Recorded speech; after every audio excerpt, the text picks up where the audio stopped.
Okay, so last session we learned about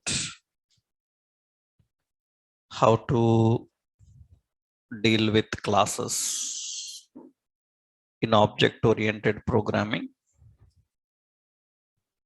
We learned about what is a class and its members. That means what are properties, methods, and accessors, how to use them. Next, one more important in class members, we have constructor.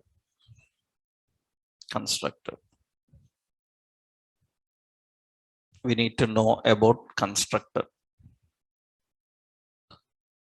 Actually, what is constructor?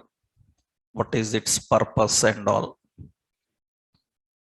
Constructor, it is a special type of method. It is a special type of method in class.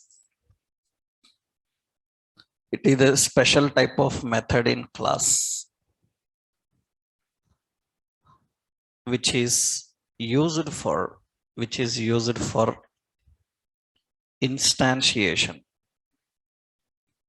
It is a special type of method in class which is used for instantiation. Instantiation means creating of objects. Instantiation is creating of objects.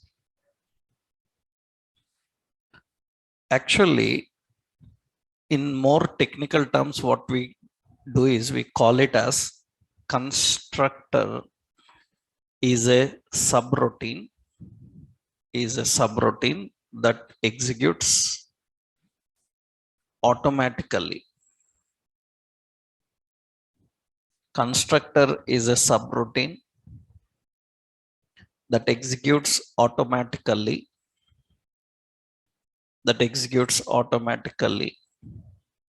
for every object.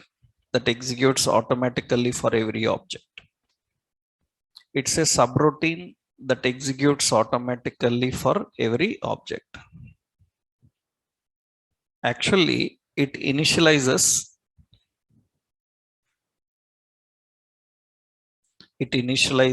memory. It initializes memory to store values at the time of allocating memory for class. It initializes at the time of allocating memory for class. It initializes memory to store values at the time of allocating memory for class. These all we will see practically. Then you can understand the meaning of these three sentences. So generally, what is the role of constructor in a class?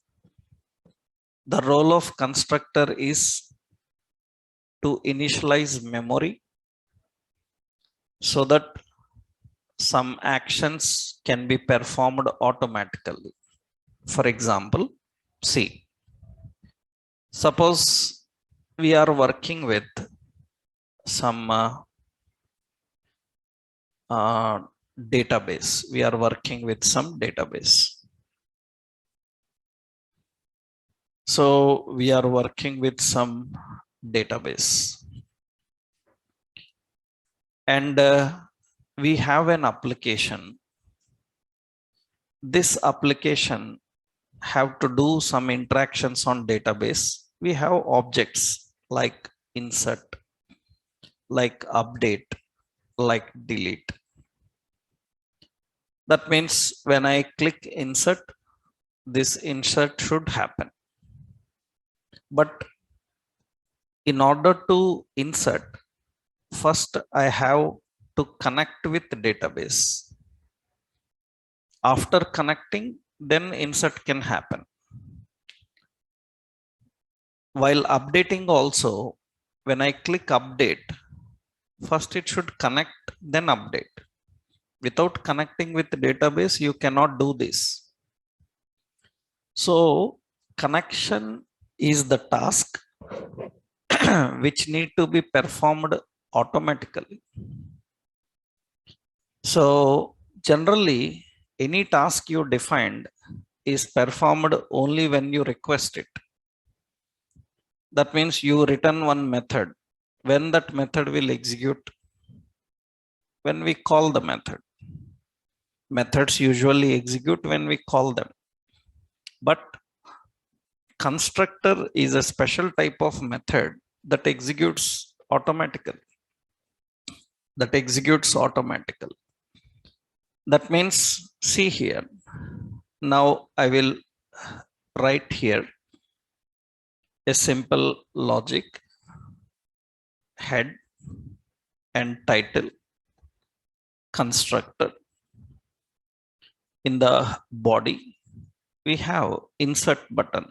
So that is button insert. We have button delete like this. Now here we are configuring a script. In that we have a class.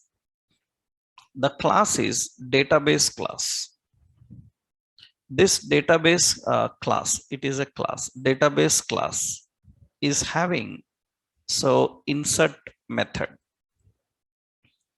This insert method is doing document.write.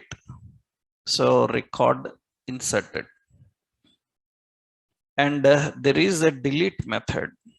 So document.write record deleted. Like message we are displaying. Now what happens is, so we have to write on click. On click is equal to insert click. On insert click, we want this function to execute. So what we do is, here we will write a function insert click. On insert click, we need to create an object for that class. That means let. You can use anything, let, var or anything, right? So because yesterday somebody was very much worried why I am using let. So message they sent online, some online people. So you know what is difference between let, var and const. At this level, you should not ask what is difference between let and var. Already we learned that for one day and came to this topic, right? So you know, I'm just using let to make it block scope variable. You know anything, right? You can use anything. So we defined let and an object db is equal to new database, and through the db we can access which method? Insert. Now actually I am configuring this as a global variable, suppose database, and we are defining just insert. Similarly, you have another function. So we have another function that is delete click. On delete click, db dot delete, database should delete. So on click, we are defining on click. So delete click, this function should fire up. Now usually this is the basic design, and in this, when I click on delete, so it says record deleted. When I click on insert, record inserted. But before inserting, deleting, you must connect. Currently I am showing only message, but in reality, if you are really connecting with database and working with the database, you cannot insert or update or delete without connecting. So connection with the database is first mandatory. After that, you can do these operations. So in that case, now if you write a method in the class called connect, then obviously if I write a method called connect, so connect is the method. This connect method will put an alert saying that connected to database. Okay.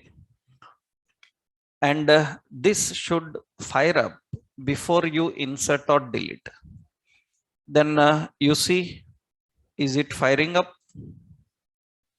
Because it is ordinary method. Ordinary method means you have to call every time. Call every time. That means before insert click, you have to call db dot what? Connect. Before delete click, we have to call db dot connect. Understood? You have to call every time. And now I click delete. It says connected to database. After that, delete. If I say insert, then connected to database, then it will do that insert. That means this task need to be performed every time. If the task need to be performed every time and you are giving that as a normal method, then you have to call it every time. If I am not calling this method, that means it's not doing that operation here. Then what I will do is I will give this work to a constructor. I will give this work to constructor. Declaring constructors is little bit different in JavaScript when compared to other languages. Generally in other programming languages, constructor name is given as class name. So here, no. Here constructor is anonymous and it is defined with the keyword constructor. Constructor don't have a name. We have to just define the constructor with the keyword constructor. That's it.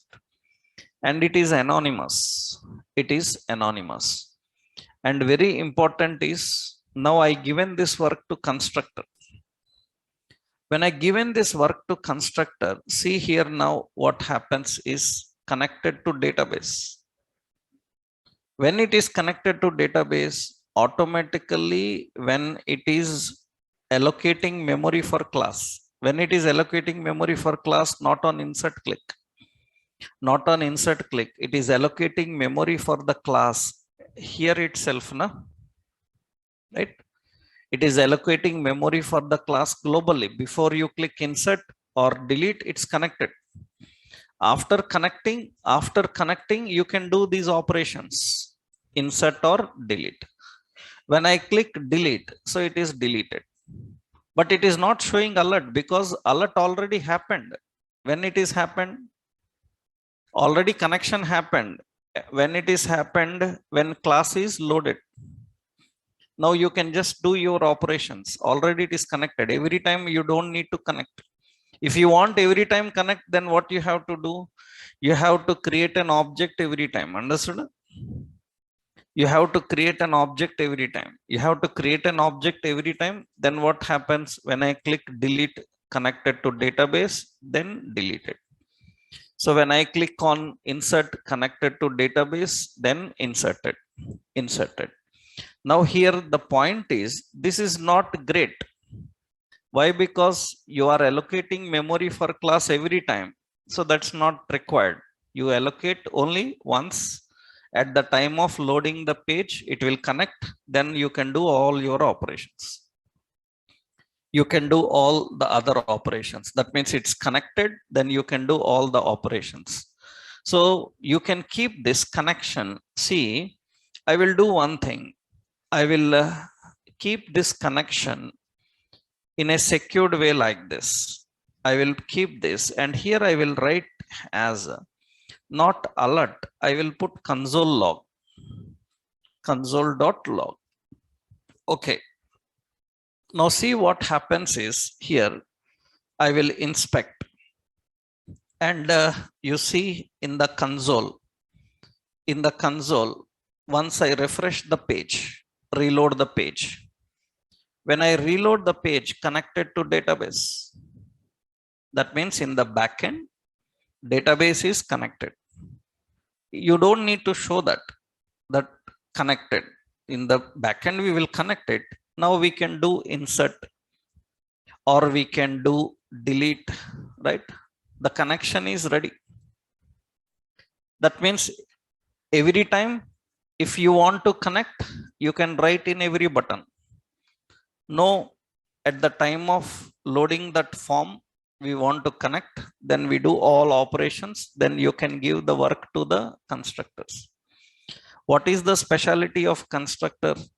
It will automatically perform that tasks. It will automatically perform the task. You don't need to call it. When memory is allocated for the class, it will automatically do it. So a constructor, that is why it is called a subroutine.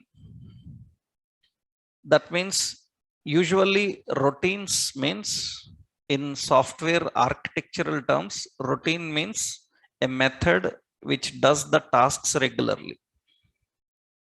A routine, that means generally methods are called as subroutines.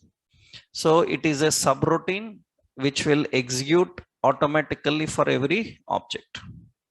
Currently, how many objects we created? How many objects we created? Only one. That means it will execute how many times? Only once. Once per object. Every time it will execute. And after it executes, you can do other operations on that. Generally, people give a simple other definition for this. Where at learning level, people tell that, means general, when they learn several technologies, will tell that constructor is used for initializing values, right? It's not about initializing value, it is about initializing memory. In that memory, not only values are initialized, so much other works are done. So better not to say initialize value, better to say initialize memory.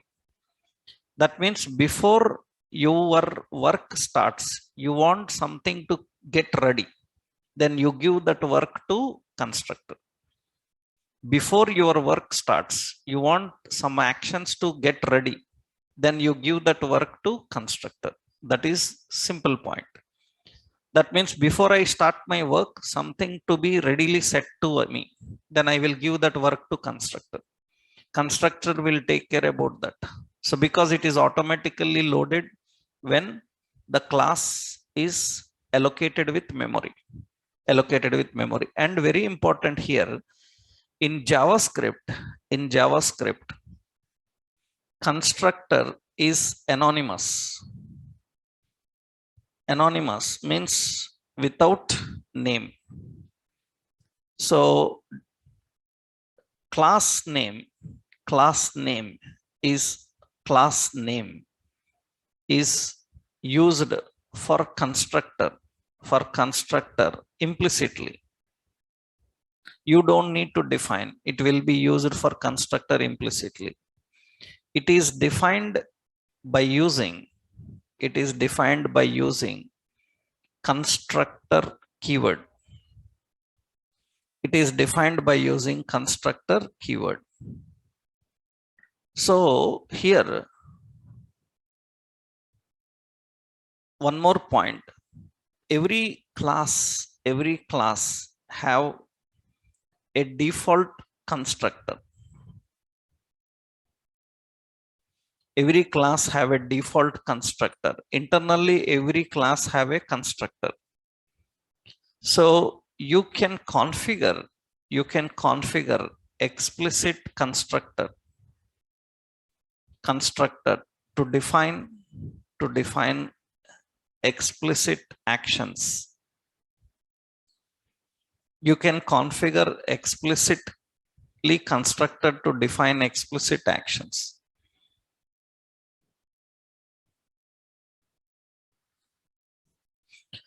So you can configure explicitly constructor to define explicit actions.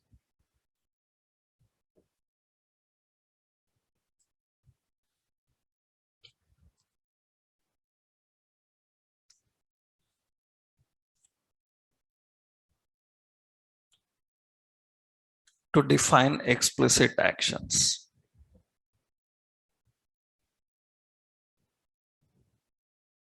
Right.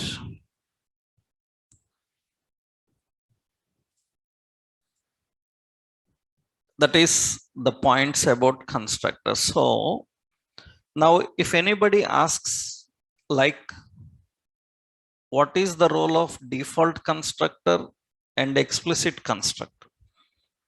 Default constructor role is instantiation. It is responsible for creating an object.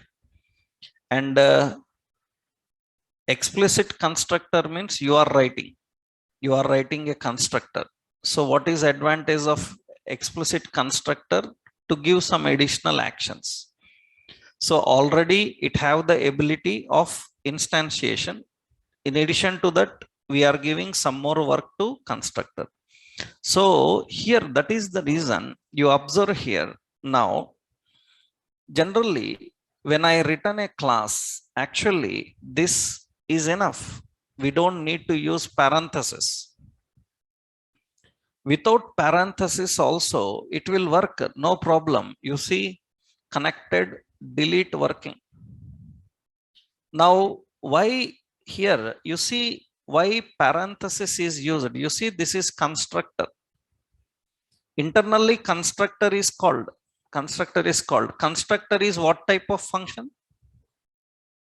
Constructor is anonymous. Anonymous functions. How to call anonymous function? Already in functions we learned. How do we call anonymous functions?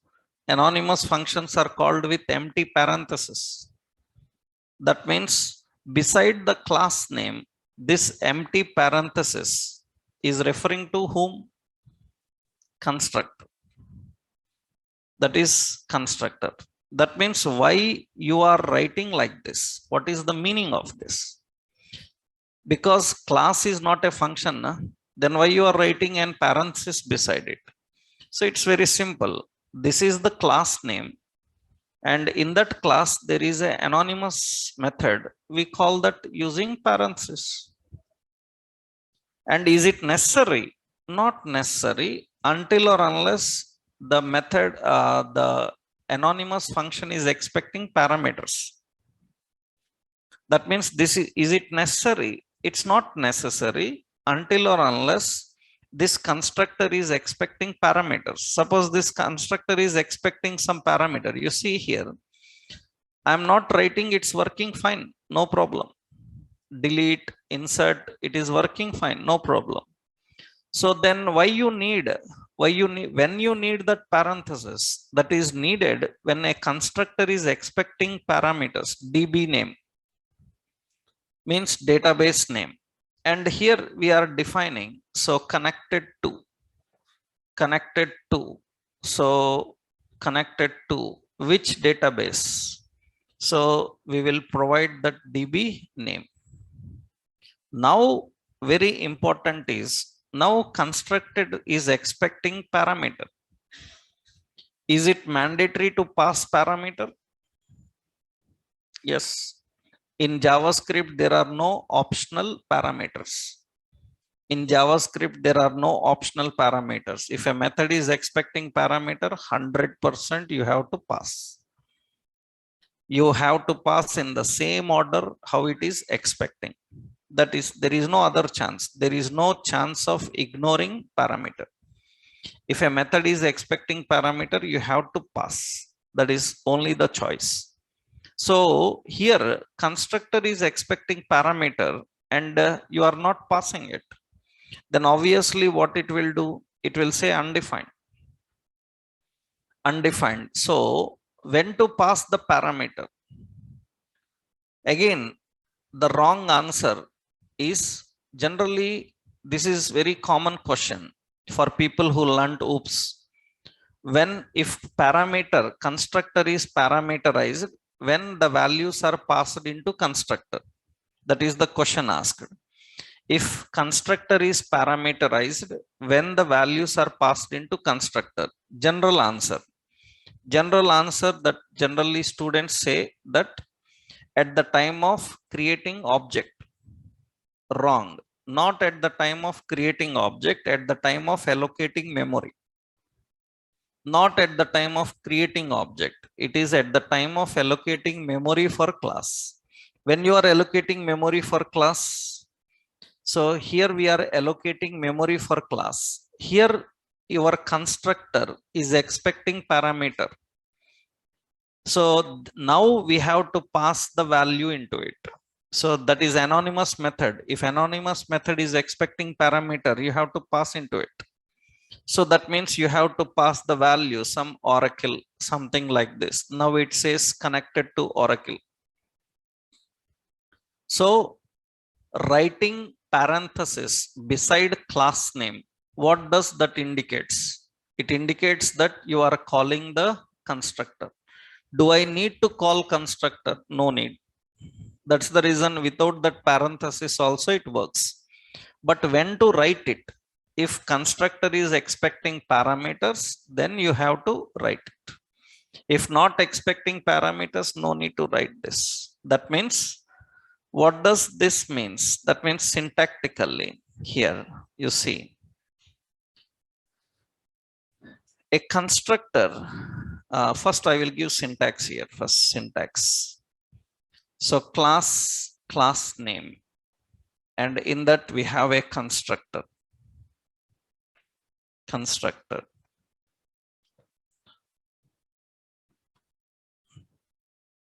Now here we are creating LET. Here we are creating an object. LET obj is equal to new class name.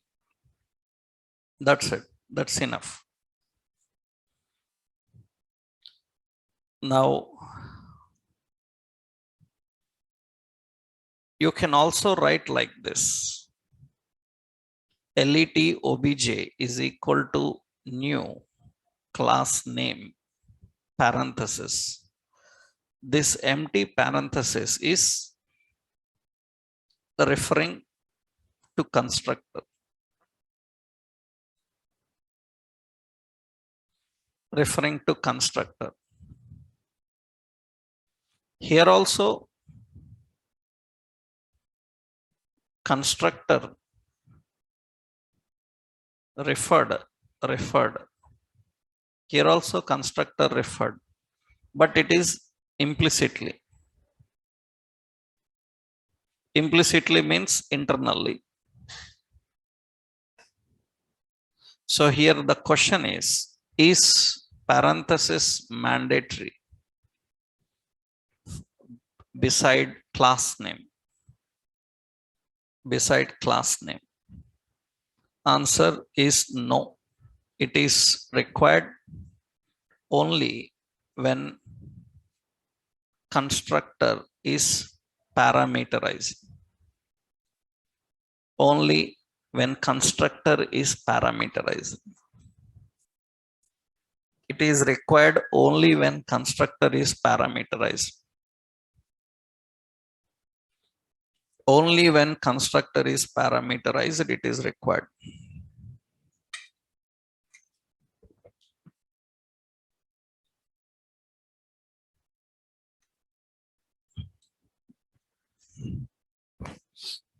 Only when constructor is parameterized.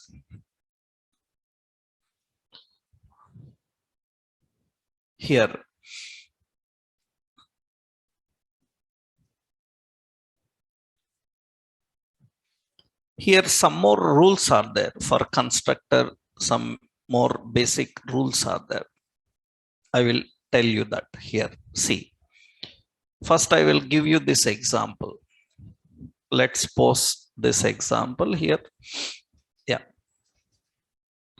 That is only when parameters are required, you need to do this. This is fine. Now, here some limitations, means some important basic things you should know is here JavaScript class cannot overload constructor. In other programming languages it is supported, but in JavaScript you can't have. And JavaScript class cannot have private constructor. There is no chance. Other languages will have. That means other OOP languages will have a private constructor. So JavaScript class cannot have static constructor.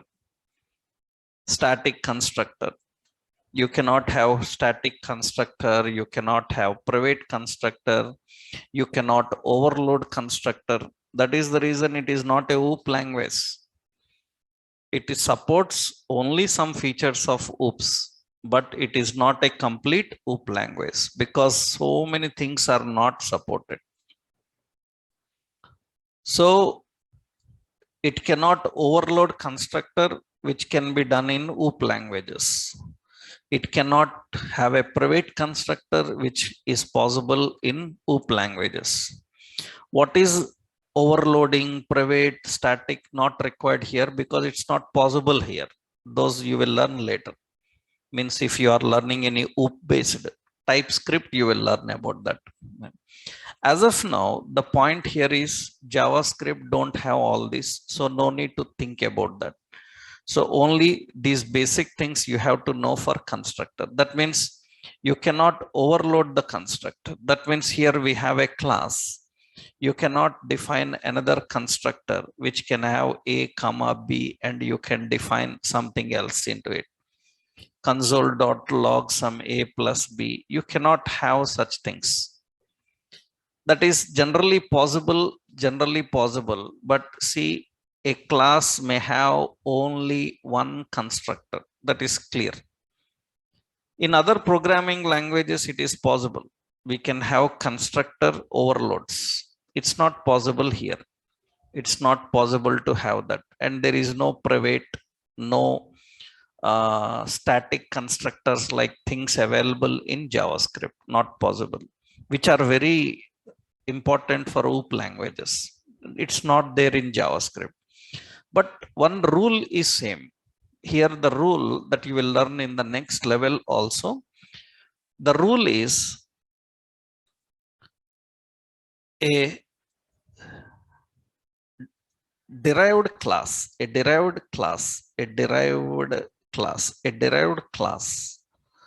constructor must have super call. This is very big point. You will see that now. For that, you need to understand one technique, one concept. Then you will understand this line. Because it is rule of constructor, I am writing in constructor concept, but it is related to next concept we are going to learn. So a derived class constructor must have super call. That is rule in every programming language. But in other programming languages, it will internally manage. In JavaScript, it's not internally managed. That is the problem. That's the reason you must explicitly do this. For example, see, the point is, suppose we have class 1, and this class 1 have a constructor. Class 1 have a constructor. We have class 1 constructor. Now we have class 2. Actually, now this class 2 also have a constructor. This also having a constructor. Now, as of now, both classes are independent. There is no problem. There is no relation between these two classes. Two are separate classes. Every class can have its own constructors. But later we can define relation between these two classes. That means this class 2 can extend class 1. I will tell you what is extending. I will discuss about that. That means now we have a relation between two classes. When you define relation between two classes, now we create an object. So let object for second class, when we create an object for second class, now this second class is extending first class. That means it is extending one class. That means one class have a constructor. This is having a constructor. What happens is in other programming languages, actually this constructor, the first class constructor, will automatically called inside this constructor. Automatically. That means if you create an object for derived class, it will call the constructor of base class internally, automatically. That means remember, in relationship, first class constructor must execute after the second class constructor will execute. That means as per OOP rules, as per object oriented programming rules, as per the OOP rules, first base constructor will execute. Then second derived constructor will execute. Derived constructor will execute.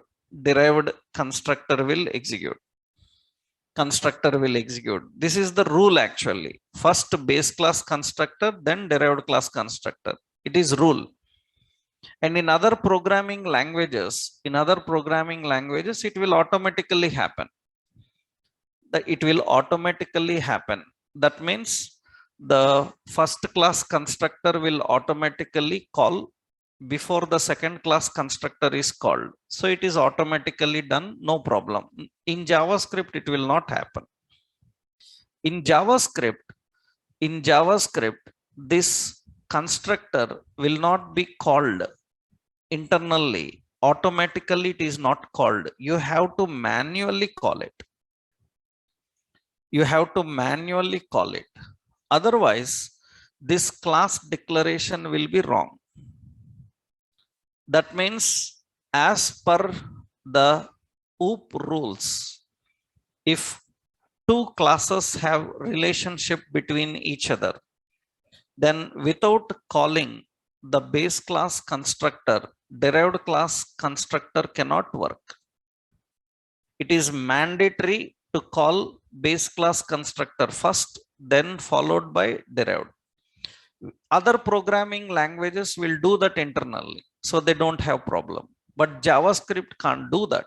So we have to manually write it. For example, see, that is rule of constructor, but it is related to a concept called inheritance. That is the reason so much topics will be like interrelated. So until you understand inheritance, you cannot understand this rule of constructor. So we will see that now. So derived class constructor must have a super call. What does that means? That means for that you need to understand a simple note. So according to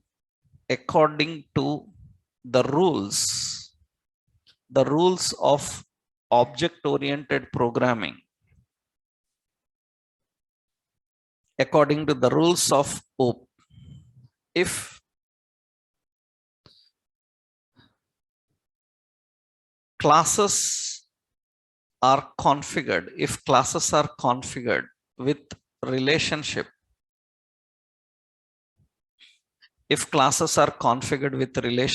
then a derived class constructor,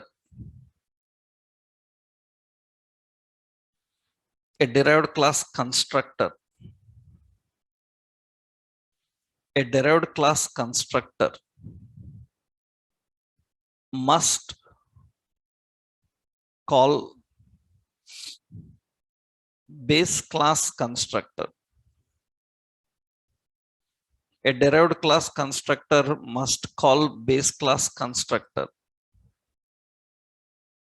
must call base class constructor.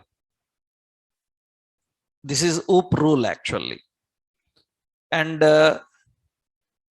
in other OOP languages, it is done implicitly. It is done implicitly. But in JavaScript, you need an explicit calling. You need an explicit calling.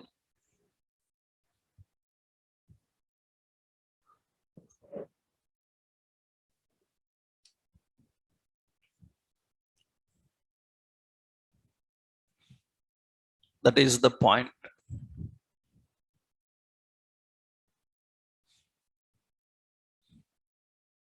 So in JavaScript, you need an explicit calling.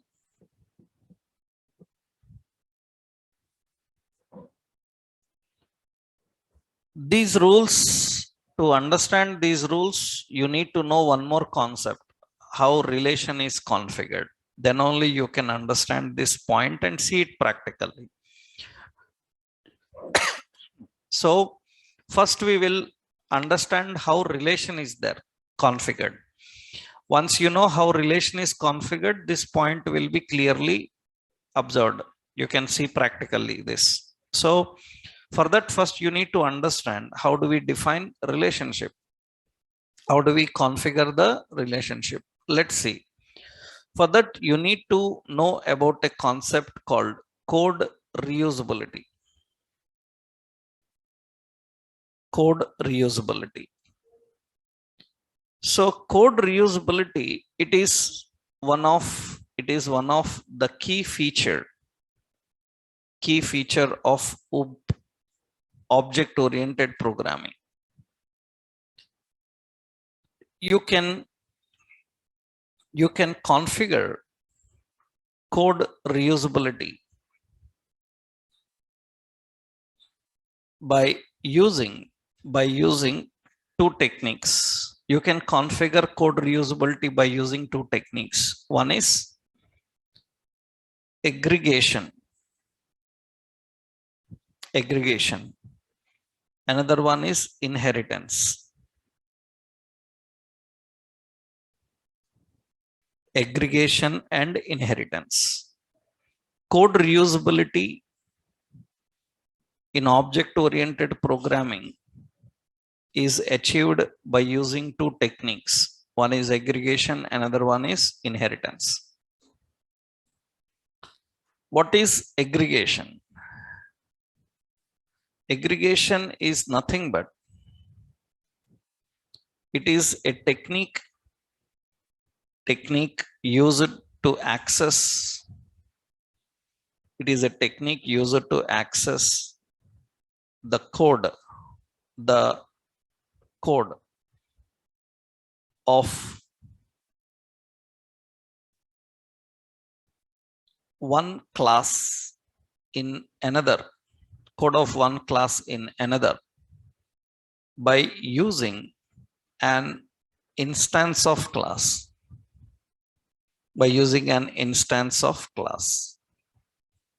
It is referred as has a relation. It is referred as has a relation. In object oriented programming, we call this as has a relation.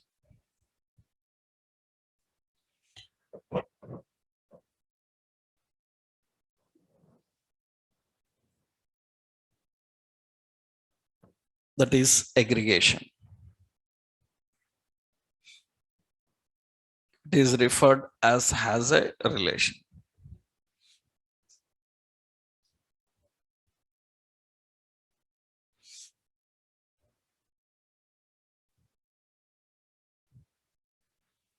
So how this is done? It's a simple technique actually.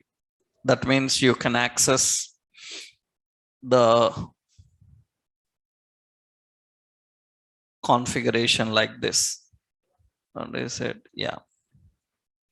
So I'm just giving here that example I posted. Yeah. So here a simple example here, script. We have class. This is some base class. I am giving a name, and there is this base class have a print method. So this is having document dot write. So this is so base class print method. Okay, that is base class print method. Now we have derived class, derived, and this is print method. This is having document dot write. This is derived class print method.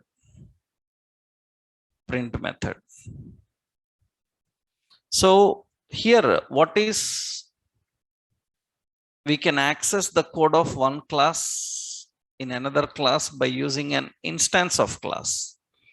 That means it is referred as has a relation. Has a relation means without configuring any relation between classes. Without configuring any relation between classes, you can access the members of one class in another class.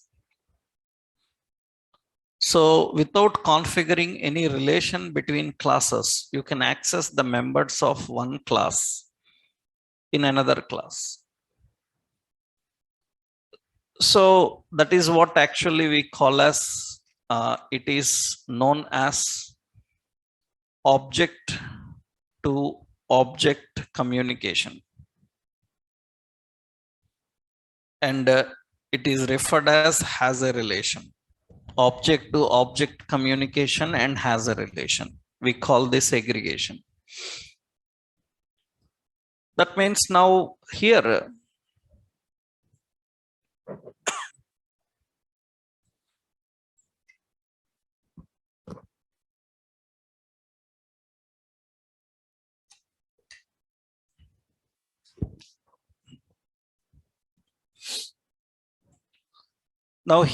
you see, let's go to the design. I will create an object, let obj is equal to new derived. I created an object for derived. To the derived, I am accessing print. That means only derived class print method will work. Only derived class print method will work. But through one object, I want to access both. Then you don't need to create another object for base. You can just access these members in derived class. But separate object we don't need to create outside, but inside you have to create. That means inside the print method, we will create an object. This object will be for which class? Base. And through that object, we can access the print method here. This is called aggregation. That means the members of one class are accessible in another class by using an object. That is general thing we do. We call this aggregation. What is advantage here? Base class, derived class, they don't have any relation. Both are independent. They don't have any relation, both are independent, but the member of base class is accessible through derived class object. Through derived class object, we created derived class object and we said print. What it will do? It will print this message, but before that, there is an object for base class and which is calling the print method. That means it will call the base class print method also, but no relation between classes. Why you don't give any relation between classes? If I give relation between classes, then the members of one class may suppress another. That means the members of one class may suppress the members of another class. That I don't want. That's the reason keep both separate, but still we want to use one in another. Then we have only one concept, that is object to object communication. Now you see, you can access both and display here base and derived. But final object is derived class object. It can access the members of base class. This is called aggregation. This is called aggregation. So that is an aggregation concept, aggregation. Now, what is another technique? Another technique is inheritance. Inheritance. Another technique is inheritance. So inheritance in this technique,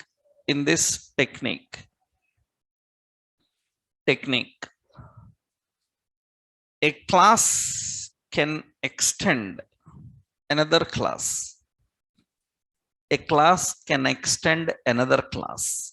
A class can extend another class. You can configure relation between classes. You can configure relation between classes. So members of base class are accessible in derived class by using super keyword. They're accessible by using super keyword. So without creating instance of super class, or you say without creating instance of base class, you can access its members using super keyword.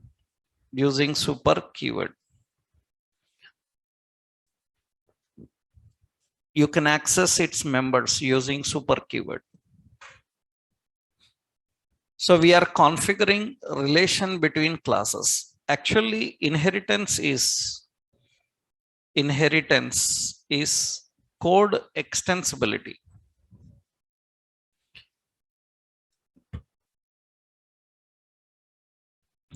Inheritance is code extensibility. Code extensibility. This is important. Right. So here,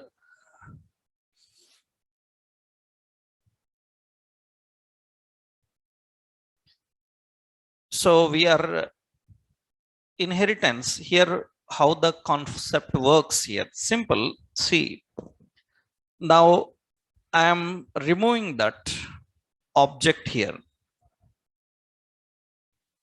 Let's go to the design here. I am removing the base class object in derived.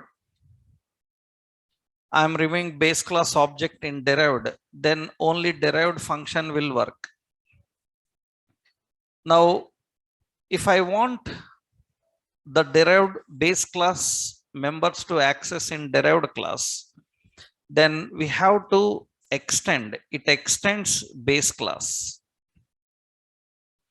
It extends base class. That means derived class is extending base class.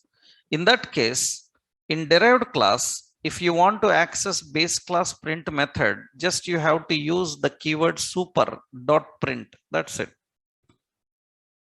You don't need to create an object. We can access the members of base class in derived class by just using the super keyword. And now you see that.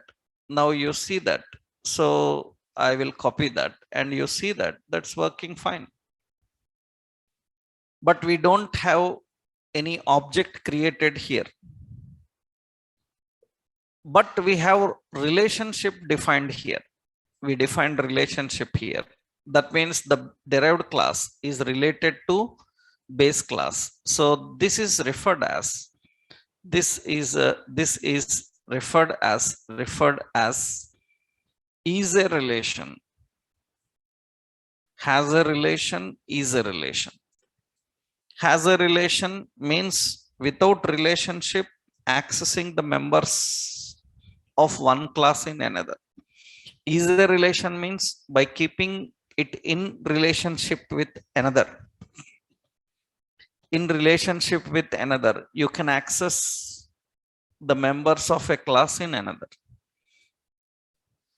So this is called is a relation. I will tell you a clear point here, more clear here. One more concept I will tell you, but here you can observe that rule. Same here.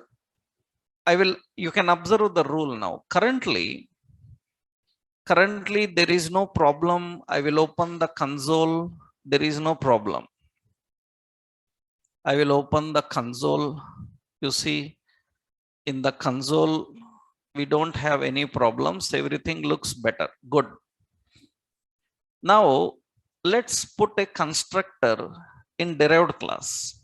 That means I will write a constructor in derived class. Now I will put here document dot write derived class constructor derived class constructor. Okay. So you don't need to call a constructor. Automatically derived class constructor will execute. Derived class constructor will execute. Derived class constructor is executing. And you see derived class constructor is executing. That's fine. There is no issue in that. Now we will do one more work. We will use here. See, it is showing some problem. And see the problem. The rule I explained. What is the rule? Must call a super constructor in derived class. Must call a super constructor in derived class before accessing the derived constructor. Before accessing the derived constructor, you must call super constructor in derived class. It's mandatory. It's mandatory. That is the rule we learned in constructor. That means a derived class constructor must have super call. Until or unless there is no constructor, no problem. If you mentioned a constructor, you must call that. Then how to call here the super class, base class constructor in derived class? Base class, there is no constructor, na? But by default, it will have constructor. Default constructor will be there. So internally, there is a constructor. You have to call it. How the base class constructor is called in derived class constructor? So by using super keyword, just super and constructor. That's it. Now your problem is solved. That means you refresh here. Now everything fine.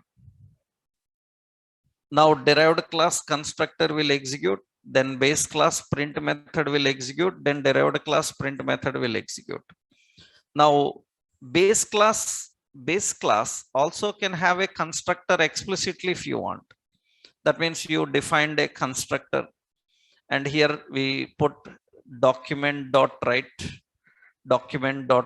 This is base class constructor. Now what is the order? First, which one executes? As per the order and as per the rules of operating system, language, object oriented programming system. First base class constructor, then derived class constructor, then base class method, then derived class method. It's your wish. You can first run base class method, derived class here, or derived class, base class. This you can change. You can call super class print after this. It's no problem. That means now what happens? First this print will print. After that super class will print. But constructor, you can't do like that. Constructor first mandatorily, which constructor should be called first? Base class constructor. It's mandatory. But this method's your wish. You see now, you see here, first it will call the base class constructor, derived class constructor. After that derived method, then print method, base. These methods will be changing. Constructors you can't change. Constructors always same order. That means first base class constructor, then derived class. That's the reason if derived class constructor is not calling the superclass constructor, then it cannot work. It must have a supercall. Suppose if superclass constructor is expecting parameter, if it is expecting parameter, suppose I said some message MSG, that means it is printing that message here, or I said username, and I want to print that username also here. I will put uname. In that case, if superclass constructor is expecting a parameter, you have to pass that parameter here. Into this, we have to pass like this. Superclass constructor is expecting parameter, you have to. Now, there is no need to ask any question like, can I have more than one parameter? Can I have object? Constructor is same like method. That means, can we have multiple parameters? Yes. Can we have array parameter? Yes. Can we have object as parameter? Yes. You can have anything as parameter, any number of parameters. You can even have rest parameters, right? That is all like method only. Only the point is when it executes, how it executes, right? Now you see here, this is working fine now. That is working fine now. So it's very important that you have to call the base class constructor before the derived class constructor. This is another example I am giving. So that is super, how to define super class constructor. Without that, it will not work. And this is actually means technically, I will tell you what is the correct concept about inheritance technically. See, suppose we are developing, suppose we have a script. So we have a class called SBI. So bank app. So version 1. SBI bank app version 1. In this version 1, they given some functionalities. That means in this version 1, so they have a name like module name. So, or I will simply put like customer module. So in that they have a customer module. That means here we have to put some message. So bank customer module for customers, that is there. And in that they have admin module. So this is bank admin module to manage customers. Like this, we have two modules in this first version. After a few days, they have to add some new facilities to this. Then this is already being used by your application. Means you downloaded this bank application, you are using it. And later they want to add some more facilities to this. And if they want to add some more facilities to this, they can't disturb the application which you are already using. That means they will not disturb this application which you are already using. They can't ask you like, stop using for 2 days, I will give you new features. It can't happen. Then how we can provide him new features? Then what we do is we build a new version. SBI bank app, same. So this is same SBI bank app version 2. This is second version we are defining. Second version we are defining. This second version should have all the features of the previous version. In addition to that, some extra. That means it should use customer module, admin module. In addition to that, it is having some credit card module. That means it is having some credit card module. And this is for so bank credit card payments. So that's a module is defined. Credit card payments module is there, but this new version will be updated to the client device. That means what we'd say, keep idle your device for few minutes, few seconds, then we will push updates into it. We will not ask you to install. We will not ask you to install also, right? These days applications use a lot of techniques for that. We have a mechanism called WebSockets. We have a mechanism called RSS, semantic elements, real simple semantic. So what is advantage of these is they will push updates automatically. You don't need to refresh. You don't need to reinstall. You just keep idle. While working, it cannot. You keep idle. That's the reason you keep your phone idle for 2-3 minutes and you are connected to internet. Then you will see some notifications. Facebook updated, WhatsApp updated. You don't need to do anything. They will push the updates. For that, they use WebSockets mechanism and others. WebSockets is there here also. Actually, you are using a live server. In this project, we are using a live server. I will show you. There is a page here. Suppose take this card page. This is card page. Here what we are doing, run. This is card page displaying some data. Actually, observe carefully when I inspect and I go to inspect and I will go to network category and I will make a request here. In the network category, we are making a request. We are making a refresh here. And you can see there is WS at the bottom. There is WS at the bottom. You can see there is WS here. This is WebSocket. That is WebSocket. Actually, what this WebSocket is doing is, that is WebSocket actually. I will click on this. You see, actually this is WebSocket. This is WebSocket. What is the purpose of this WebSocket? This is WebSocket actually. What is the purpose of this WebSocket? Nothing but what this WebSocket is going to do is, observe carefully. So this is card page. I will go to that card page and here above I am adding a heading called suppose cards in HTML.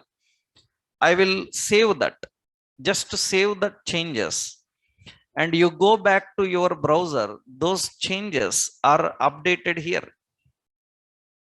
Am I refreshing the page? I am not refreshing the page. Actually, we have to refresh the page. Without refreshing the page, how the new details came here? Those are pushed by a separate software called sockets, WebSockets. Your Facebook, your Gmail are coming with new messages, alerts. That's all WebSockets. They're all WebSockets. It's a very big concept to handle in the real world environment. All applications use this mechanism. It's a very general thing. So that means you subscribe to a YouTube channel and YouTube channel has uploaded a video, immediately you will get a notification. These are all so notifications and everything through WebSocket mechanism. They work with WebSockets actually. So the point is here, the concept here is without disturbing. So let's go to our concept now. without disturbing here, this is important, without disturbing an existing version, you should able to extend and this version should have features of all of them. Early features also it should have, in addition to this, new features also should be there. That means now version 2 extends, it extends SBI Bank version 1. It extends that version 1. You cannot disturb this because it is already being used. Now one more concept is there. One more concept is it mandatory to accept updates sent by application? Is it mandatory to accept updates sent by applications? Not mandatory. You can go to your app settings in mobile and you can say turn off updates. Turn off updates. Then they will not update. You have to manually update. That means sometimes I am using a very low memory mobile device, and the new features they designed require little bit high memory. I don't have. And due to that, if they have updated some new features, they are not suitable for my mobile, then I can't stop using the application. So I want old version only. I want old version only. I don't want your new version because I don't want to use your new features. I want old version only. Until or unless these new features are related to security and others, you have to compulsory update. If they are not related to security, just only functions, then it's your wish, you update or not. That means the latest version of Windows is Windows 11. You are still using Windows 8 or Windows 10. That means it's not mandatory to update to Windows 11 until or unless you know you need those features. If you don't need those features, your work is going on, you will continue with the old version. This is the reason why we have to keep the old version and design a new version with all old and new features. People can use both. Some people can use your first version. Some people can use the second version. Second version, no need to design all the old features. It will adapt them, extending them.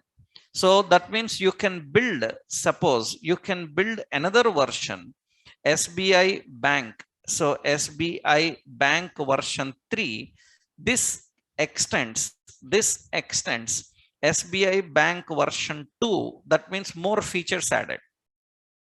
This is called multi-level inheritance. Multi-level inheritance. Previously it was single inheritance. In single inheritance, one class is extended by another class. In multi-level inheritance, a derived class is extended by another class. If a derived class is again extended, then it is called multi-level inheritance. Multi-level inheritance. In this, what I am doing is I am writing NRI module. So this is, so bank NRI module for non-Indian residents, that right, for NRIs, something like this for NRIs. So now finally you can create any version application you want. That means I will create here LET. Suppose I have some Windows 7 user. This Windows 7 user can create SBI Bank first version object. He can create first version object, and he can use first version object means he will have only which facilities? That means he will have only the facilities of this one, first one, right? Now a Windows 8 user, because he is having all the facilities, he can create an object for second version. For him, we can give the second version because some more better facilities are there. Some more better facilities are there. We can give him this version. So if it is Windows 10 user, and we can provide him all the features. all the features. That depends, right? It's not mandatory that you have to give only the latest version to everybody. You see, best example is, suppose you are using Gmail. When you are using Gmail, how to attach files in Gmail? To attach files in Gmail or Google Drive, you will have drag and drop. You can, they will show you a option, drag and drop, your mails will be attached. So suddenly your internet speed reduced, slow down, less speed, very slowly working. Then immediately Gmail server identifies that your internet speed is not good. Then it will show an alert. It says that I see your connection is slow. Do you want to switch to HTML version? It will ask that, I will not stop my Gmail. Do you want to switch to HTML version? It will ask that. So because I see that your connection is slow, you can't use our advanced features. Do you want to switch to HTML version? You say okay. If you say okay, your Gmail will be working fine. But only the point is, this time you cannot drag and drop and attach. You have to click browse button, select the file, attach the file, then finish. That means we cannot design websites only for people have high capacity. We have to develop applications that can reach very low devices also. That is where web applications will be successful, right? In our career, we have seen lot of websites failed practically because of unable to reach low devices. Unable to reach low devices. Actually, one general example is almost in 2011. In 2011, so I was working for HP, Hewlett Packard. So in that, we got a training requirement.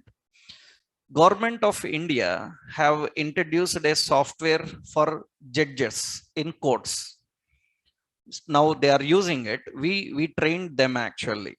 So for government, for judges in court, they introduced a software called eCourts. eCourts is a software that is designed by Infosys, and training contract is given to our HP. Our role is to train that software to judges in court. Judges are very high superior people, very high superior people, very high superior people. So that means in the north zone of Delhi zone and all, I got the training requirement. I went there. We have to go to court campus, and during the court proceedings finished, so judges will come. We have to train them. Only 2-3 people will be there, because entire zone chief judges means they will be only 2-3 number only. To them we have to train. And what happened is, when they developed application, first they designed that application eCourts in .NET technology. .NET technology was very heavy. So very heavy. .NET technology was very heavy. Good. So a lot of interactions are there, but very heavy. Very heavy. And very important is, court judge people times is very precious. Very precious. Because before we give training to judges, we are given training about court proceedings. That means they trained us to teach us the entire court environment. Means they first trained us in the court proceedings, how they will happen, what time they will do. We have seen that at high court level. We have seen that. So a judge will get 5 minutes, 10 minutes time to hear a particular case, and he will say that after 1 year come. That's it.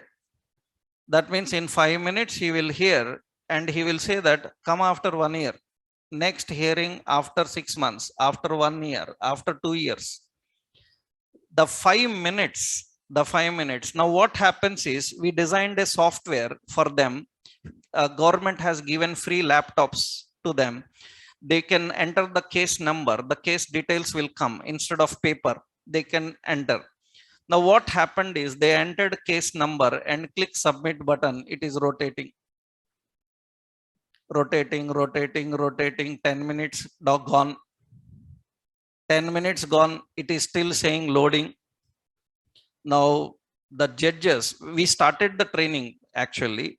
Now judges saw 1-2 sessions. They say that we don't want these dabbas. They say that they officially written to government of India saying that we don't want this software, roll it back. Because 5 minutes it is taking time, and his precious time, 5 minutes is very precious to judge. And a supreme like judge says that I don't want, government have to take it back, nothing else. So we cancelled training. We taken back that software and given to Infosys saying that this is not great. Then after 4 months, again training started. Now what happened this time is they removed this entire .NET technology and they designed in a lightweight PHP. It is little better, and we given training. This time they undergone the complete training, but judges says that it's very good, okay, but we don't use it. We don't use it. We don't depend on this. Why? Because if server stopped, it is not responding, then what do you say? I need to stop my court proceedings. Huh? That person is waiting for this 5 minutes for 1 year. And you say that it is not working today, server down today. Do you want me to stop my court proceedings? No, I will not do this. So you keep your software. We will do our manual work manually. That means they are using it just for decoration. They are not officially using that completely now. If they have time, they want to see some other details, they are using it. But real proceedings, again, typewriter. There will be a typewriter. On typewriter, they have to type papers, everything same as it is happening. That means the speed, if that is the problem in web applications. If you are not satisfied with the speed, lot of business will fail. That means you cannot say, we cannot make applications heavy. We have to make lightweight applications. So that is the reason you cannot give all features to person who don't have that ability. You don't have that ability. You have to give limited features. That's the reason all versions are important. So you give which version is suitable for that particular user. That is the reason we call this as extensibility. You should not replace. You should keep all old versions. Just you need to give which one is best to him. Right? That means now the Windows 10 user is implementing which version? 3. That means he can access all the features. Let's see Windows 10 user. So Windows 10 user can access all the modules. That means he can access admin module, credit card module, customer module, NRI module. All are available. If this is second version, then he can access only admin, credit card, customer. NRI module is not available.